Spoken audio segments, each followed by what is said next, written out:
ଟିକିरारे BJD पक्षरु घरे घरे शंख कार्यक्रम। केन्दुझर जिला घसीपुरा निर्वाचन मंडली घटगां ब्लॉक ढेंकुड़ पंचायत टिकिरा ग्राम आज बीजेडी तरफ घरे घरे शंख कार्यक्रम अनुष्ठित होता।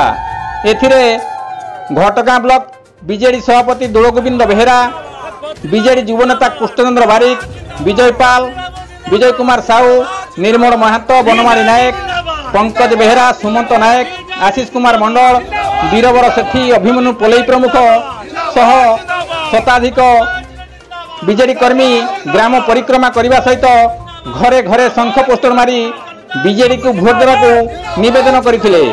बीर रिपोर्ट केडी मुजुड़िया।